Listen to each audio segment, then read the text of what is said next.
Hello, আশা করি সবাই ভালো আছেন। শরতের জবায় ট্রেলার মুক্তি পেল। সিনেমাটি অভিনেত্রী কুসুম শিকদারের পরিচালনায় এবং পরিচালক বলেছেন যে এটি একটি তার শখের সিনেমা এবং সিনেমাটা তৈরি করেছেন তার একটি গল্প দেখে, যেটার নাম শরতের জবা।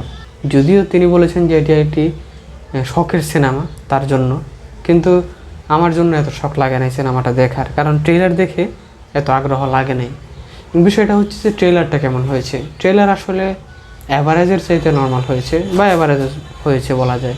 কারণ হচ্ছে ট্রেলারের ভিজুয়াল ভালো বা ব্যাকগ্রাউন্ড মিউজিক এবং একটি গানও রিলিজ হয়েছে, এগুলো ভালো। কিন্তু ব্যাপারটা হচ্ছে যখন কেউ সাইকোলজিক্যাল থ্রিলার কেউ বানাতে চায়, তখন সেটা এমন করে বানানো লাগবে যাতে কেউ এটা দেখলেই সে আগ্রহবোধ করে যে না, সিনেমাটাতে কী হবে বা কীভাবে ঘটবে, বা কেউ যদি ঘটনা জেনেও যায় তাহলেও এমনভাবে দেখাতে হবে যে ঘটনা আসলে কীভাবে উপস্থাপন করা হচ্ছে। যেমন অজয় দেবগন এবং আরমাদবনের কিছুদিন আগে একটি মুক্তিপ্রাপ্ত সিনেমা এসেছিল যার নাম ছিল শয়তান।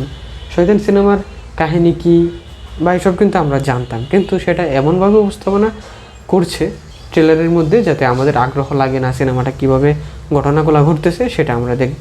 এইরকম হওয়া লাগে সাইকোলজিক্যাল থ্রিলার।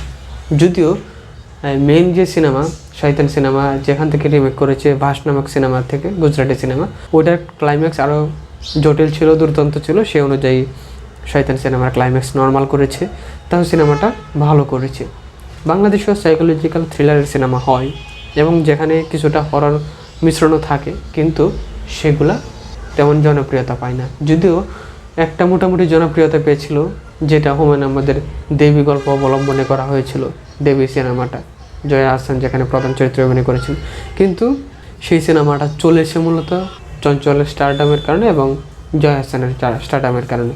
কিন্তু এছাড়া যদি দেখেন, সিনেমাটা যেভাবে গল্প লেখা হয়েছে, হুমায়ুন আহমেদের উপন্যাসে যেভাবে গল্প লেখা হয়েছে, ওই রকম ক্যারেক্টারগুলো সুন্দর করে উপস্থাপন করে নাই। যদিও আমরা চঞ্চলে মুগ্ধ, কিন্তু বইয়ের ক্যারেক্টার আর সিনেমার ক্যারেক্টার দুইজনের অঙ্গভঙ্গি, শরীরের ফিটনেস এগুলো আলাদা ছিল। যাই হোক, সিনেমার কারণে সিনেমা চলার জন্য পরিচালক এই কাজটা করেছে।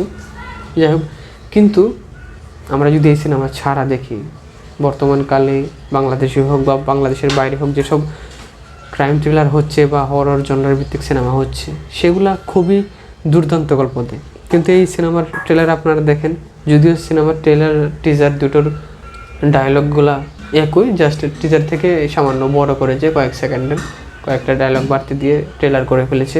কিন্তু বিষয়টা হচ্ছে যে এই ট্রেলার দেখার পরে মনে হয়েছে যে শুধু আমাদেরকে সুন্দর সুন্দর ভিজুয়াল দেখাবে সিনেমাটা, আর এছাড়া স্টোরি লাইন বা স্টোরি উপস্থাপনা সেটা হবে খুবই স্লো মোশন এবং খুবই নর্মাল একটা ঘটনা বা নর্মাল উপস্থাপনা। সিনেমাতে কুসুম শিকদার সম্ভবত প্রধান ক্যারেক্টার, কিন্তু সে প্রধান ক্যারেক্টার হোক যাই হোক, সিনেমাটা তো এমনভাবে বানানো দরকার যাতে মানুষ দেখে আগ্রহ বোধ করে। শুধু ভিজুয়াল আর ব্যাকগ্রাউন্ড মিউজিক আর গান ভালো হলেই সিনেমা ভালো হয়ে যায় না, স্টোরি উপস্থাপনা ভালো হওয়া লাগে। আর স্টোরি উপস্থাপনা যদি নর্মাল হয় কিন্তু উপস্থাপনা দারুণ হয়, তাহলেই মানুষ মূলত সিনেমা দেখে আনন্দিত হয়, সিনেমা উপভোগ করতে পারে। এই সিনেমাতে ধরেন যে কুসুম শিকদারের মনে হচ্ছে যে তার একটা স্বামী ছিল, তারপরে সে ইয়াশ রোহানের সাথে হয়তো বা কোনো কারণে সম্পর্কে জড়াচ্ছে। ইয়াশ রোহানকে দেখে যদিও তার সাথে মনে হচ্ছে সে রোমান্স করছে, কিন্তু তার চেহারার গঠন বা তার লুক কুসুম শিকদারের সাথে মিলে দেখা যাচ্ছে যে তার ছোটো ভাইয়ের মতন লাগতেছে।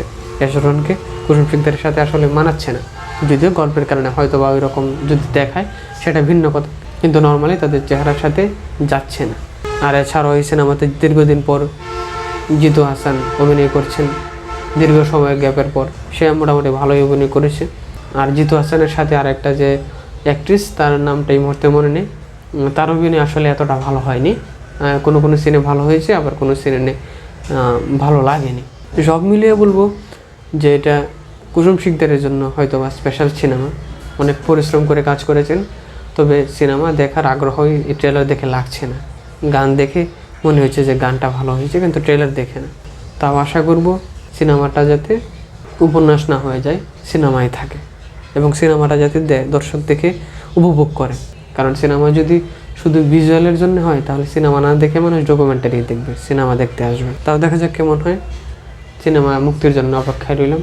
সিনেমা মুক্তি পাবে এই অক্টোবরের দ্বিতীয় সপ্তাহে, পুজো উপলক্ষে।